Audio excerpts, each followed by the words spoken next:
Hello and welcome back to my channel. I appreciate you being here.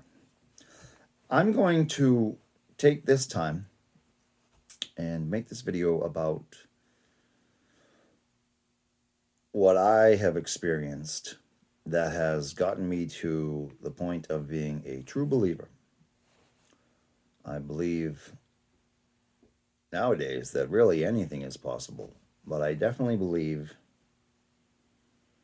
that there is an entire world going on around us that simply because we cannot see it, we write off as not being there, which I guess intrigues me to the point of creating my own channel so that I can reach out to others and have conversations about those things which are still considered a little bit outside of the norm, although there are literally television shows and multiple other channels on YouTube and all of the other platforms that openly discuss these things, such as phenomena, as they say. It's phenomenon, and then there's phenomena, which is the pluralization. And if that world is around us, and if that world meshes with ours at certain points, why is that? Why only at certain times can we see, back to the last video, the shadow figures that are in people's homes running around and kind of wreaking havoc? I have yet to hear of shadow figures who are helping out by taking the trash out and washing the dishes. I don't mean to be sarcastic when I say that. I'm just trying to really nail home the point that I think they are malevolent. Now, there are plenty of other spirits that could be in your home that aren't necessarily malevolent at all. They could be benevolent in just the way that they don't bother you, attack you, harass you, or they could be benevolent in the way of they could want to interact with you. There are a lot of stories of families having spirits in their homes, which they might not communicate with verbally, but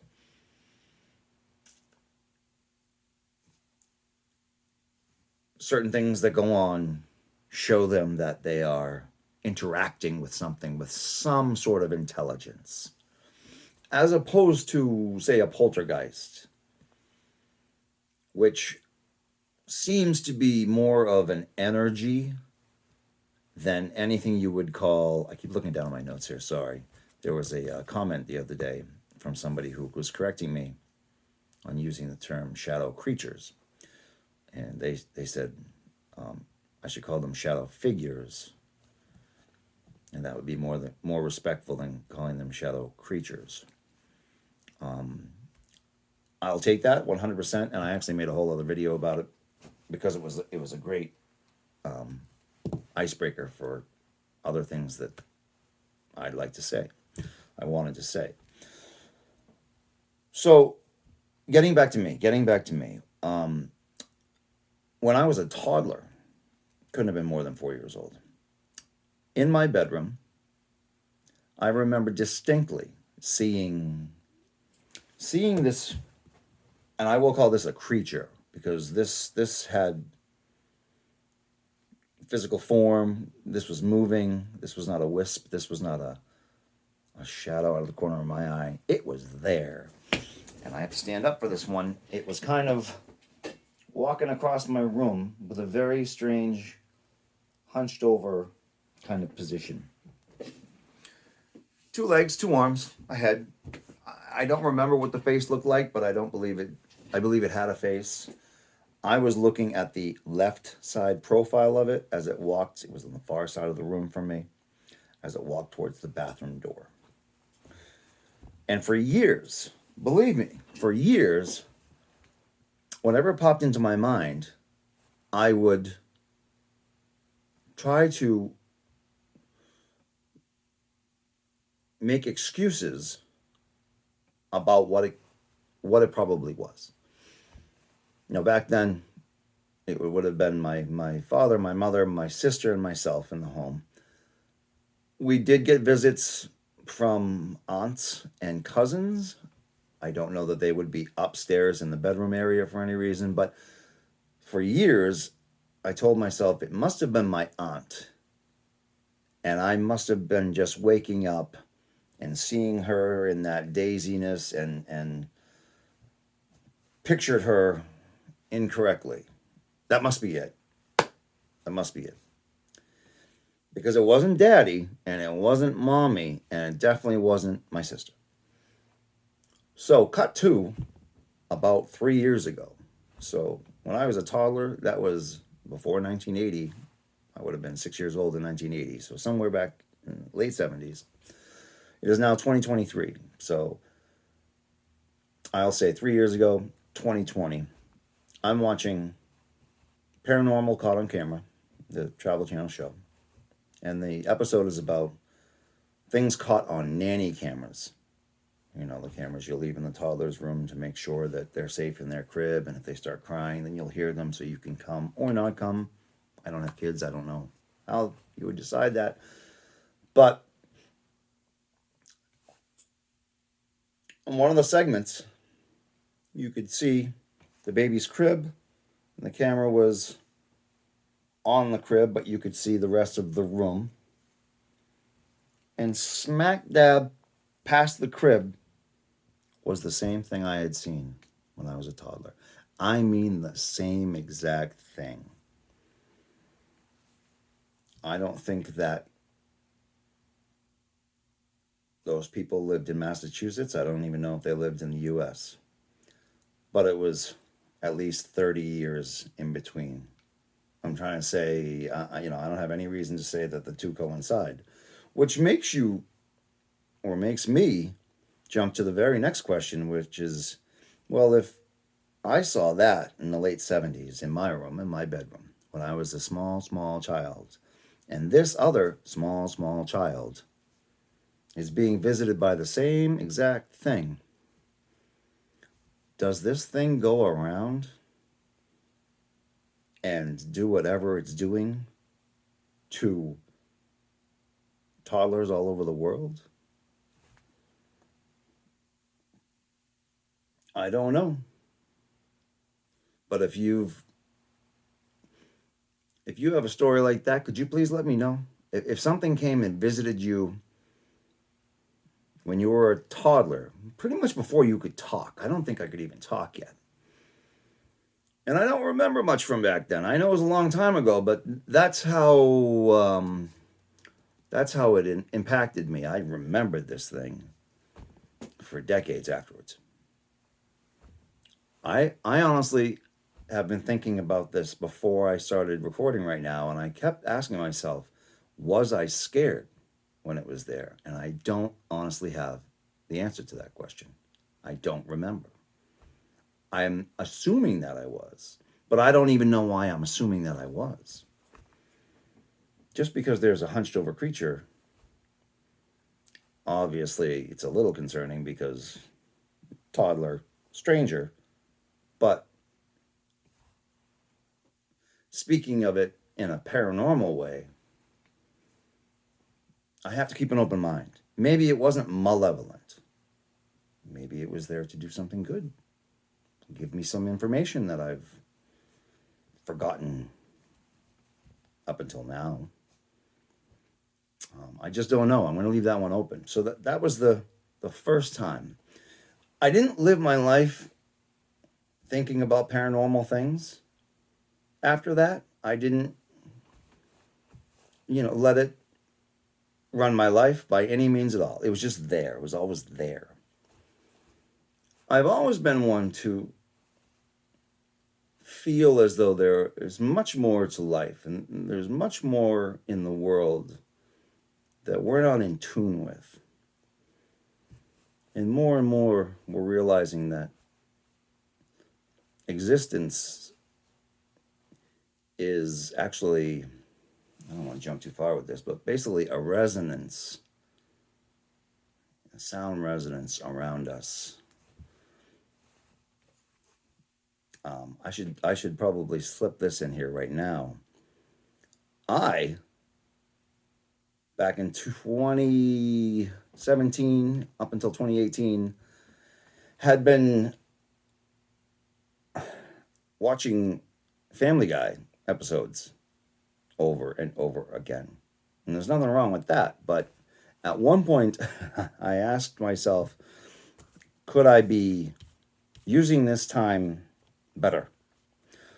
At least if I'm going to be watching something, maybe I should try to watch something that is, you know, known to be of an intelligent level, we'll say.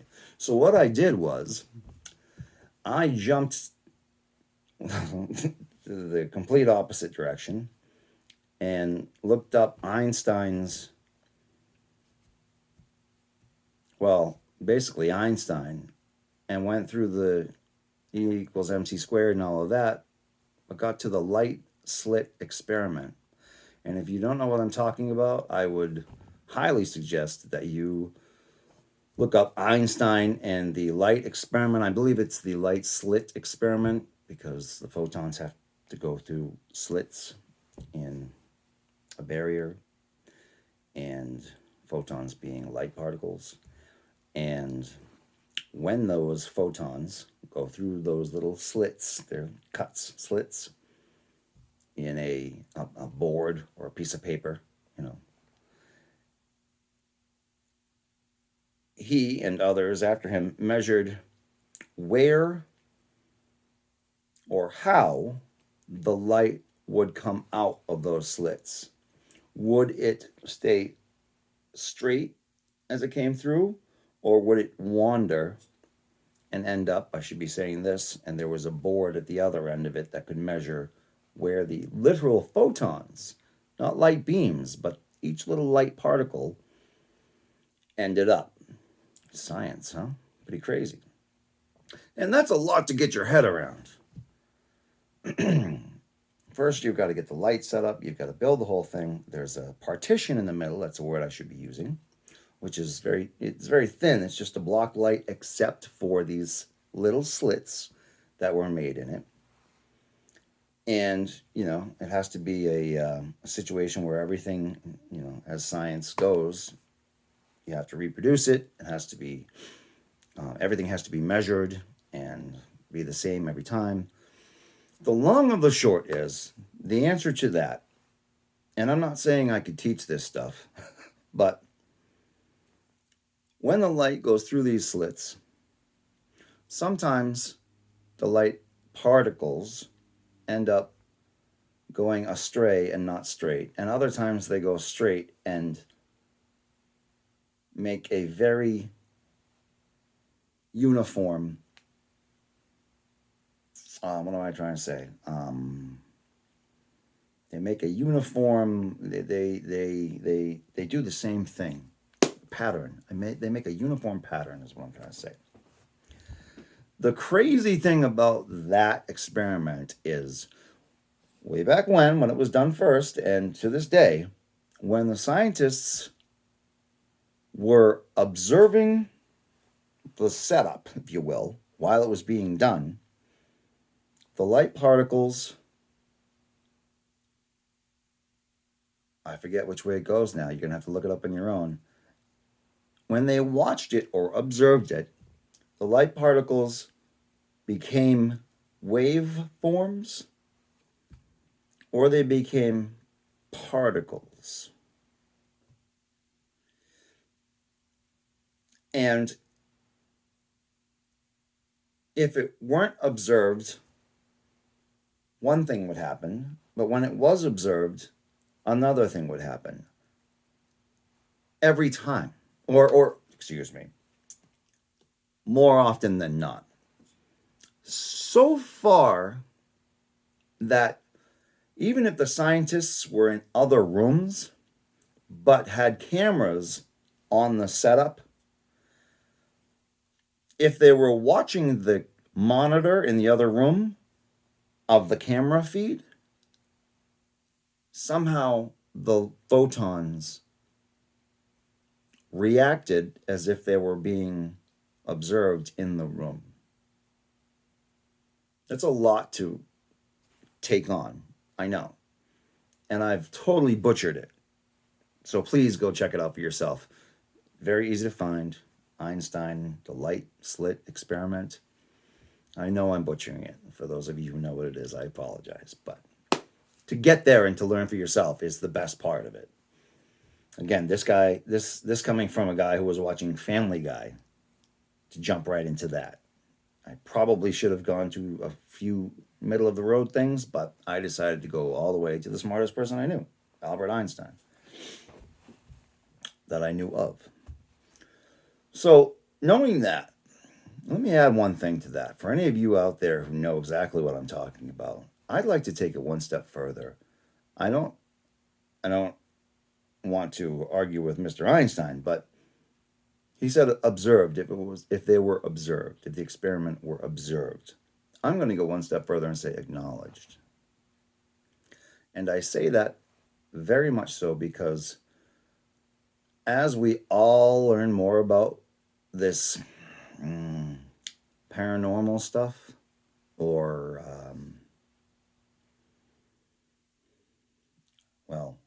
fringe science stuff at the moment, the more we realize what is real and what's not around us. And the more we can learn about ourselves, that's where I was going with this, consciousness, the more that world, the people who are investigating this stuff, like you and I, the more we realize that consciousness does affect the physical world in which we live. Now, I don't know how to explain that any further, but there is a concept right now that consciousness, and this is a biggie, consciousness creates matter, not matter creates consciousness. It's a lot to get your head around, but I've actually seen it in action. I don't know if you guys have ever seen the show Kindred Spirits. I think they're a brother and sister. Anyway, there's a duo that go to investigate paranormal experiences at locations. And on one of the episodes, they went to this bed and breakfast or Airbnb, whatever, that supposedly it was haunted. The house was haunted. And there was a specific room with a very specific antique mirror in it that seemed to be the hot spot. So Kindred Spirits comes in. They do the same investigating that a lot of the paranormal people do. They do the blind experiment where they blindfold themselves and put just headphones on so they can only hear possible answers coming from, we'll call it the other side. In the other room, their partner is asking questions into just the ether, just into the house. So basically, the other person can't hear the questions. They're only going to say the answers. But what they did to kind of experiment to see if the fact that there were so many people, so many paranormal investigators investigating this place, that maybe the paranormal investigators had brought all of this paranormal energy with them and had assumed that they knew what was going to happen in the house because they'd heard so many stories about it. This room, this mirror, this person will come to you through this mirror. that maybe that energy has created the thing that they expected to see. So it did come true. Even the name of the entity, if you will. I think it was a ghost of somebody who lived there, they assumed was coming back through the mirror.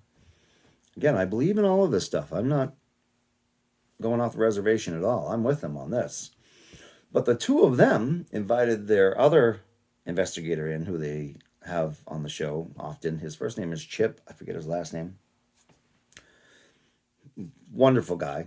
Very sensitive. He's a medium. He is in tune with what we can't see. Some of what we can't see. He was staying at his location, which is his own house, which is far away from the house that they were in. And they were wondering if they made up a completely fictitious ghost person or entity and kept bringing that up, would he, being a sensitive, having proven that he can pick up on things that are affecting them when they're not together, they've already proven that. Well, he picked up on the fictitious story. So it's almost like they thought about something so hard and intricately that it became the reality of what was around them, of what they were. They created it by thinking about it in layman's terms. And he had no idea about, what they were going to talk about. Again, I'm always going to say this. I worked in television. I understand sometimes you have to fudge it a little bit to create content, to create a show, all right? I wouldn't really talk about it if I thought that was this. I don't think that was this at all.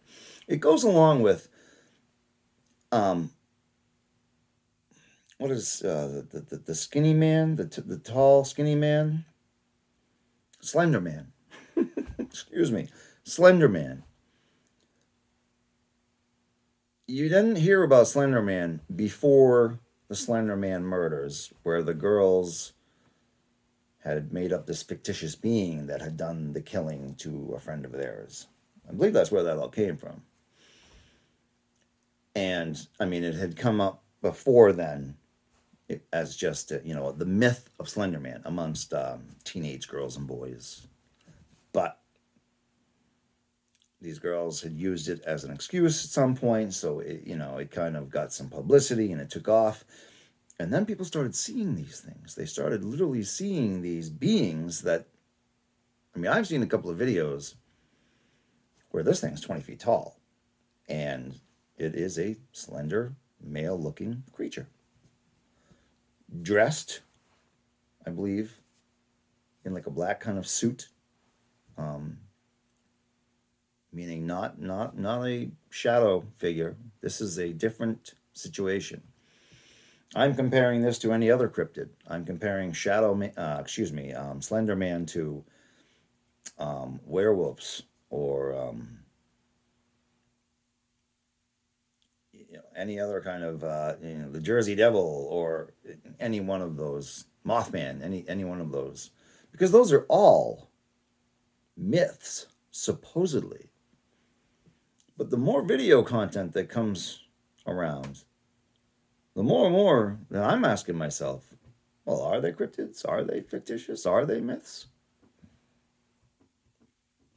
I can only believe what I see. I'm just like you. But sometimes seeing the individuals who experienced the story that they're talking about, I mean, you can tell when somebody is authentically scared to death. And they won't go near another place for the rest of their life, or they won't talk about a certain thing for the rest of their life. That's to me, that shows that something happened. They were affected by something. So, I've lost my train of thought on that one, but I know where I'm going with my next stop here. So, I'm going to breeze over this quickly, but that's because I have no evidence whatsoever for it. I went through the sleep paralysis thing in my preteens. I think I was about 11 or 12 when I had about a week of knowing that there was something else in my bedroom. Knowing it so much that I would hold my breath until I could almost exploded or ran out of oxygen. And just being so afraid that you couldn't move. But again, I don't remember ever seeing anything. I don't remember being physically touched by anything. So I'm just gonna that's there. That's there for later conversations. Cut to, I would say, I'm 50 now, probably around when I was 40. A very good friend of mine, very close friend of mine, was at her home. She said she felt as though she were being watched or there was a presence in the room with her behind her. So she took her cell phone, I'm going to use the remote for this one, and she hit camera and she took a picture from behind her. That was it. And she's telling me this. We were at another person's house. This doesn't matter, but we were not at her house. This was after the fact. She's telling me this, and then she just hands me her phone, meaning her camera. And she doesn't say, "Do you see such and such?" And she doesn't say, anything about what she sees. She just says something like, "Well, what do you think? What do you think? Or what do you see?" On my life, I look down, and on the screen there are at least 6 different, I'm going to call them entities. Bear with me. This gets crazy. And on the left center of the photo, there is a face of a horse, just like my face is to you right now, looking outwards. Face of a horse. I think there was a neck. I think you might have seen a little bit of the back, but the face was right there. And that's the first thing I said to her. I looked at her and I said, I don't know why I said this, but I said, "Well, you've got the horse there, and I think that's a good thing." She goes, "Jerry, that's the first thing I said too." And my friend said, "It's good to have a horse spirit around you because that's protecting you." Now, I don't even know if that's true or not, but again, she didn't tell me, "Do you see the horse?" She just said, "What do you see?" Now I'm telling her what I see. And then I said, and up on the top right corner, I see the profile of what I want to call a newsie, the little boys, extra, extra, papers here with the scally cap on and knickers. It's, I'm holding the remote still. And he was smaller and he was kind of, you could tell he was behind where the horse would be in their plane of existence, is what I picked up from it. These days, I'm thinking that it was a picture of multiple dimensions, which I don't have anything more to say about that. I forget.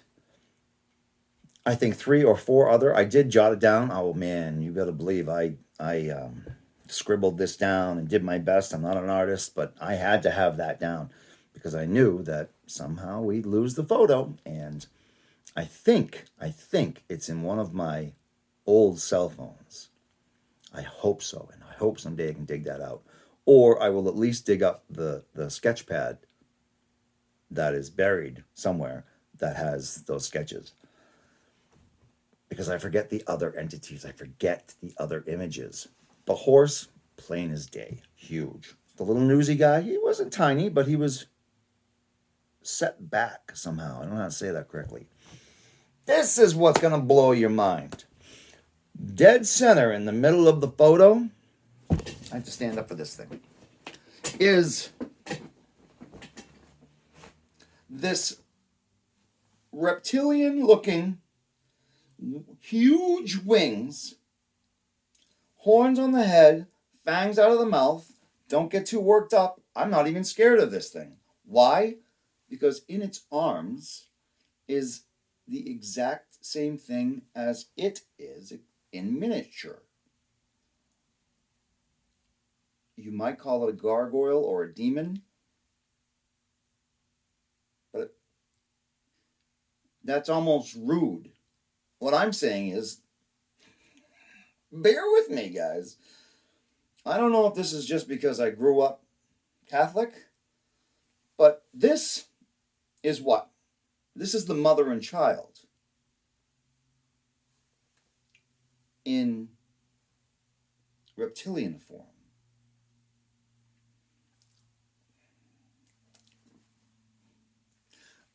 I am well aware that there are more than a few people who believe that we were created by a reptilian species, that we humans are hybrids of Homo sapien before we were Homo sapien sapien.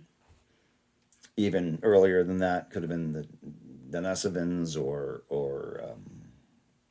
the other one, pre-human, and something else. I don't know what the something else is.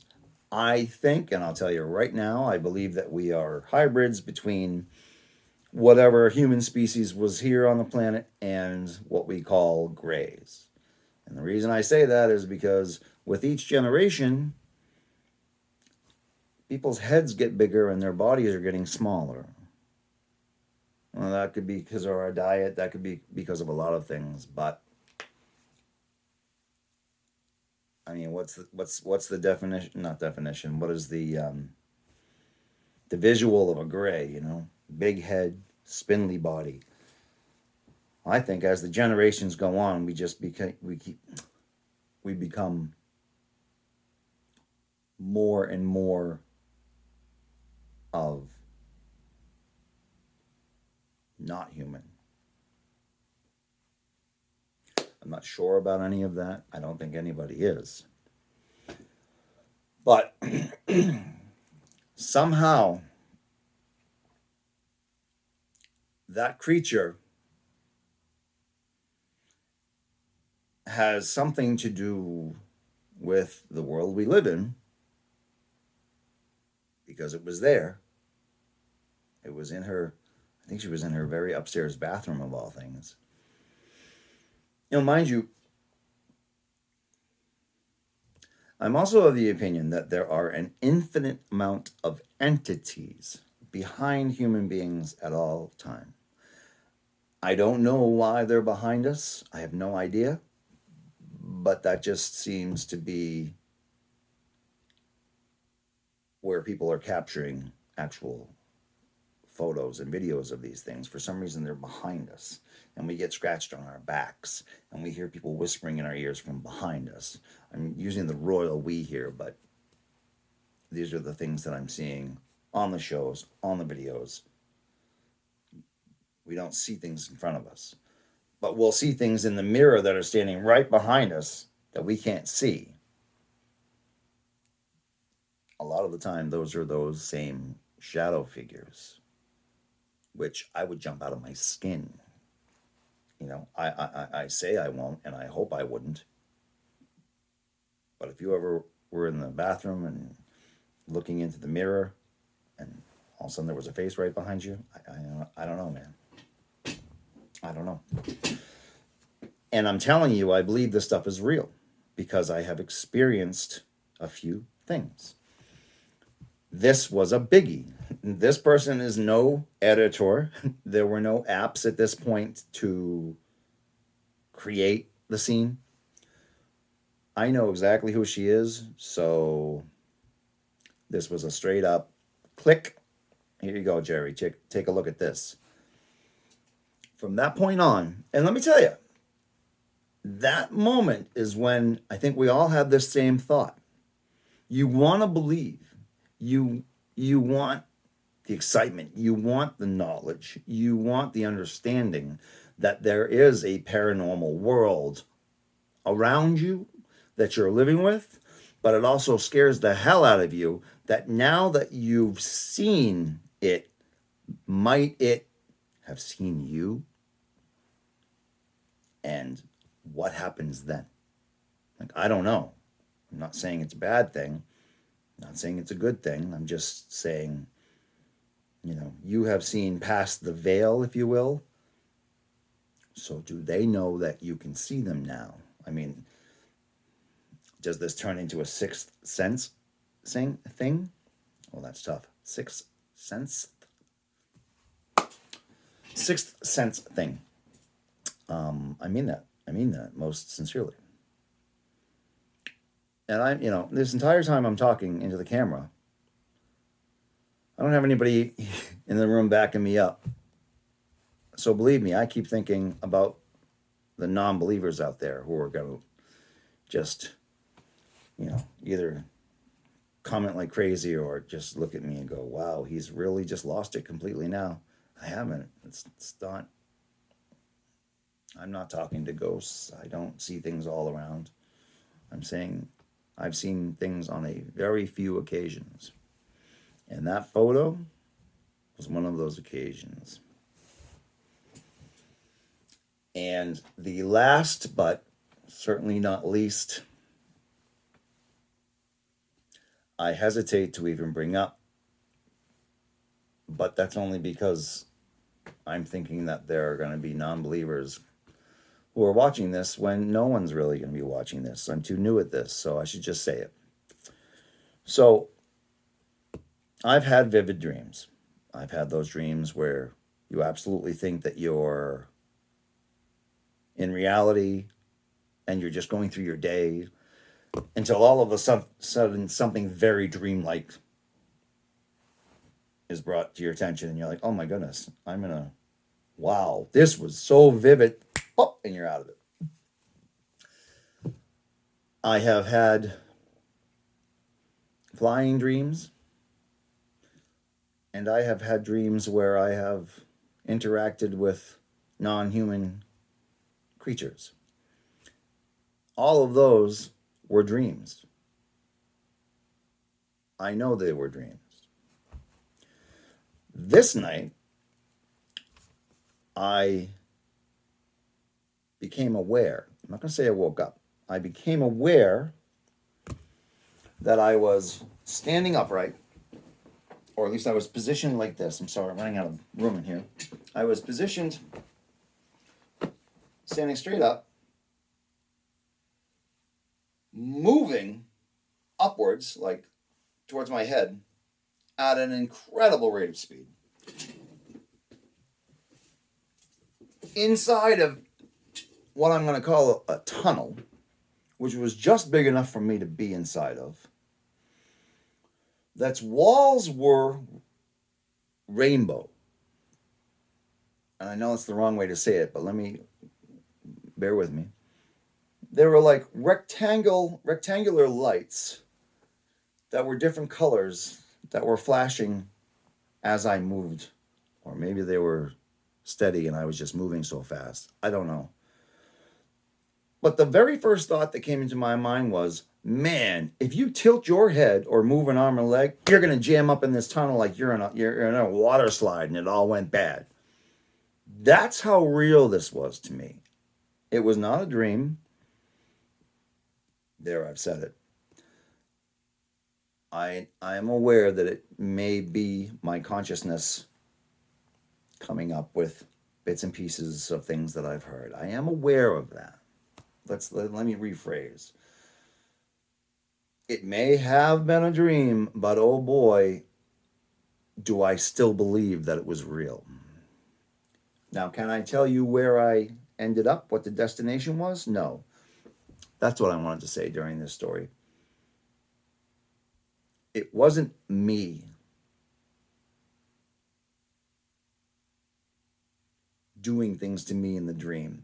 I'm saying that incorrectly, but it was an outside force pulling me through this dream, certainly pulling me through this tube. And I absolutely believe that it was what we would call a wormhole because it was like a tunnel that curved around, and that's exactly what we kind of picture these things to be. I mean, wormholes are basically theoretical reality now. They say that it's possible, but the amounts of energy that you'd need are just beyond imagination. But when I remember the rainbow colors, again, I know I'm saying that in kind of an immature way, but please bear with me because that's the only way I can explain it. I immediately thought of the Bifrost, right? And Thor. It was a rainbow bridge, they called it. And in the movies, they make it a flat bridge that you walk over. Of course, that's for the visual aspect of it. And maybe that's what they were talking about, a tube or a tunnel of rainbow lights that transported you between two places. In other words, a bridge. It's never happened to me again. There are a few more little tidbits of information about that, though, and I'm remembering them as I go here. One, I woke up in the morning, not in the middle of the night, having had such an incredible experience. Again, in my consciousness, whatever, sub or frontal, or I absolutely believed that if I moved a little bit, I would get hurt in this tunnel because it was so tight against me. But that didn't shake me awake. And I do remember when I wake up at 3 a.m. I woke up in the morning and I just, I gave it one of those, wow, that was incredible. And I had a smile on my face and was like, that just happened. And then I had an incredible pain in the back of my head, inside my head. I don't know why it was coming from the back. I don't get headaches. I've never gotten migraines. I'm just not one of those people. But something felt like it had been messed with in my head. That's all I'm going to say about that. Although I do believe that if one wanted to keep tabs on you, they would probably put equipment inside the same place that you collect information, especially with your auditory and your visual cortex. I don't know, so I'm just going to leave it at that. But another recollection came to me, and I kind of did jump. And the recollection was I felt like I had a lot of hands on my chest and my abdomen during whatever that was, whatever happened to me the night before. I felt like I had a lot of like little children's hands, not caressing, not doing anything, just tappy tap tap tap. And since I am a believer, I don't mind telling you that I said out loud, guys, I'm not complaining about the ride. In fact, dare I ask, I think I did it like this too. Dare I ask, if I could do that again, I would. That'd be awesome. But next time, just less hands, please. Just less hands. And that's all I said. The very next night, I didn't go for the ride again. I can't tell you that. I wish I had. I wish I remembered it. I think, although we all know that a lot of these trips end up in medical procedures. At least a lot of the stories have gone that way. Other stories have gone the other direction, where the individual who was invited along, let's say, has literally just been given a tour of another place, um, and the inside of some sort of a vehicle. I don't know. I don't want to go too far with this. I'm just telling you my experiences that give me the confidence to make these videos. Which again, I am new to this. I wish I had some backup um, green screen videos for you right now, or anything like that. I'm not there yet, but we'll get there. We'll get there. Stick with me. But these experiences have gotten me to a point where I know this stuff is real. I know it for a fact. I want all of the truth and only the truth. I mean, I think everybody wants that, but recently I've been watching a few of the shows, and then I think I was watching The Usual Suspects online, and then somehow I got to some comments about the videos, and some other people were calling, let's just call them the usual ghost hunter, not the show, but ghost hunters in general, the usual suspects. The general public, not the general public, excuse me, people who had worked with them have mentioned that they might have, stretched the truth just a little bit. I don't know. I wasn't there. I'm not calling anybody out. That's why I'm not saying them by name. But I was a little bit brought down by that, shall we say, because a lot of the stuff is real. And you have to be honest about, if you go searching for something, if you don't find something, you didn't find something. That's it. The problem when you make an episodic is that you owe an episode at a certain time. So you have to come up with something that's entertaining, or else your underwriters, your money will go away. I don't have any money yet, so nothing's going to go away.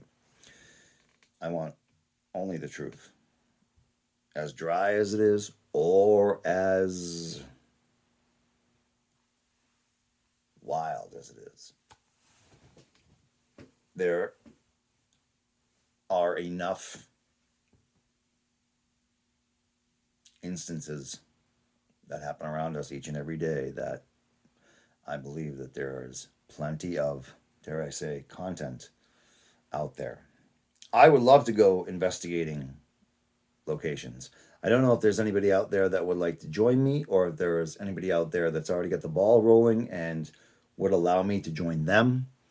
I know we live right close to the Bridgewater Triangle, which I didn't know was a thing until about a year ago.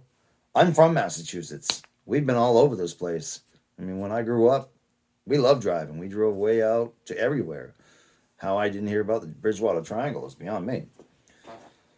But if there's anybody out there, please do let me know. I don't have much equipment, but I would certainly go anywhere and investigate the situation.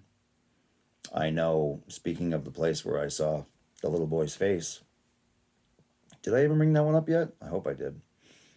The SK Haunted Mansion. I think it's in Grafton, Massachusetts. It's only about an hour from where I live. I went there. I don't think I brought that up yet. Well, forgive me if I'm repeating myself. Let's see if I'm staying honest.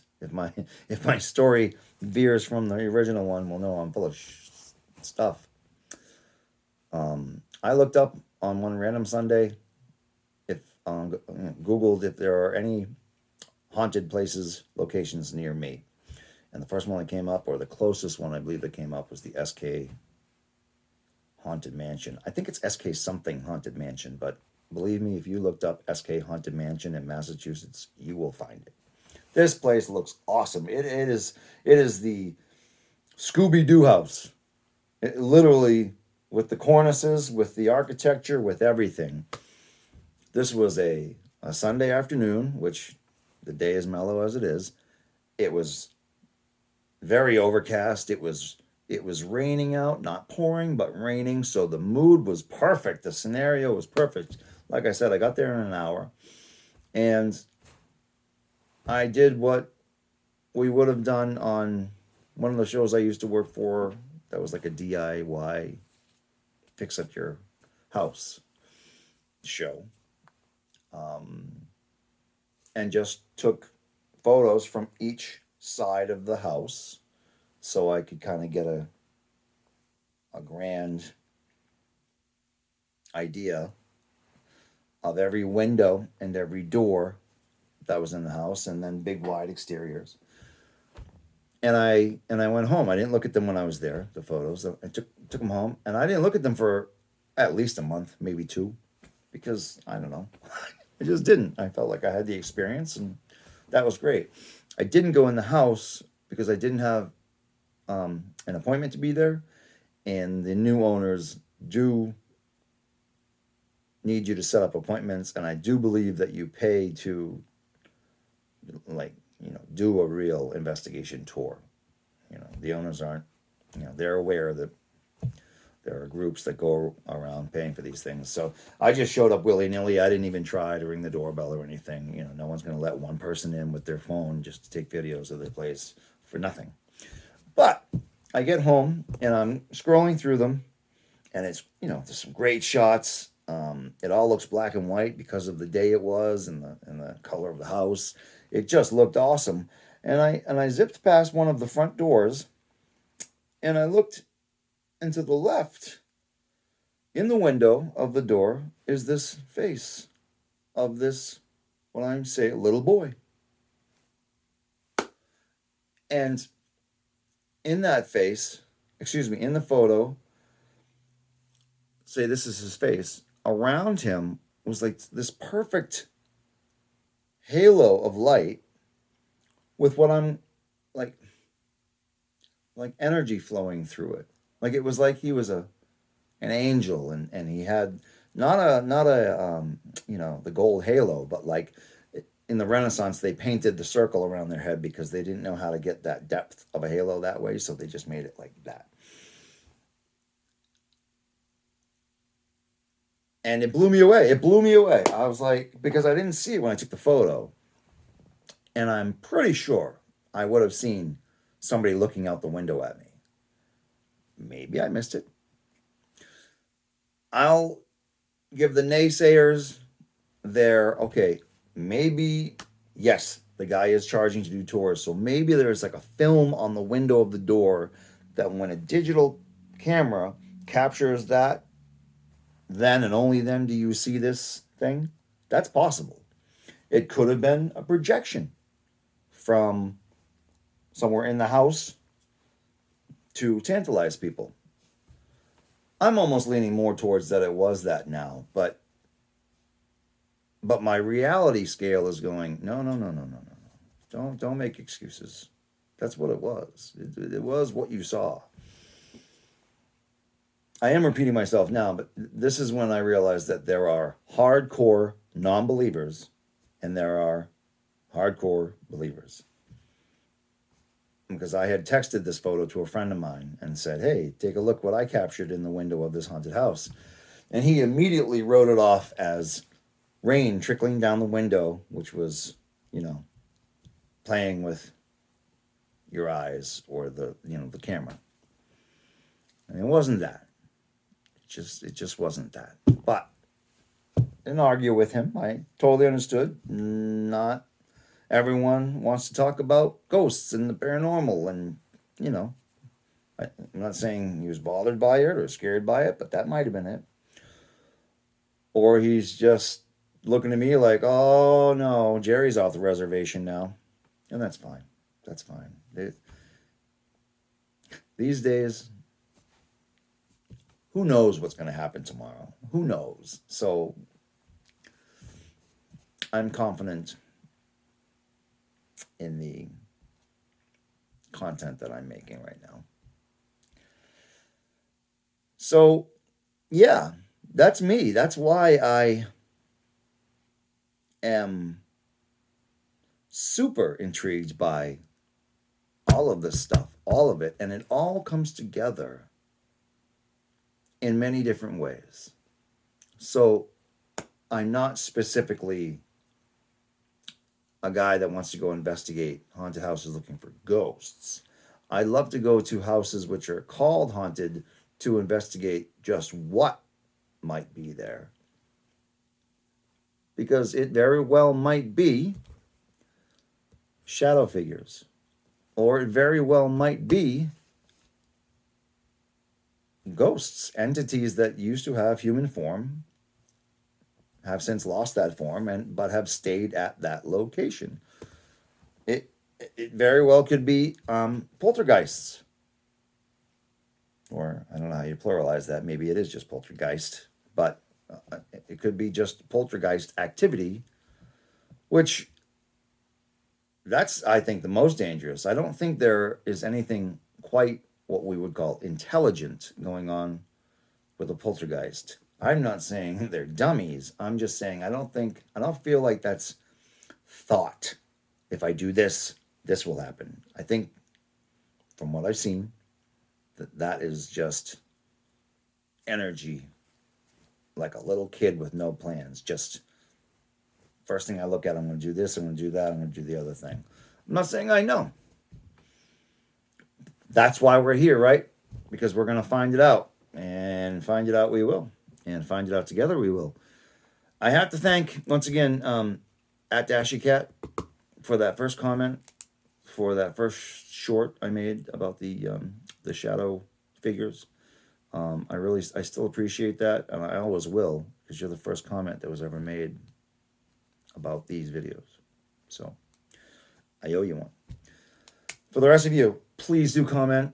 I know I'm a little bit all over the place, but I am still trying to figure out exactly how to make these videos and how to make them enjoyable for you. It's McGillicuddy signing off. Stay safe, stay well. I will see you soon.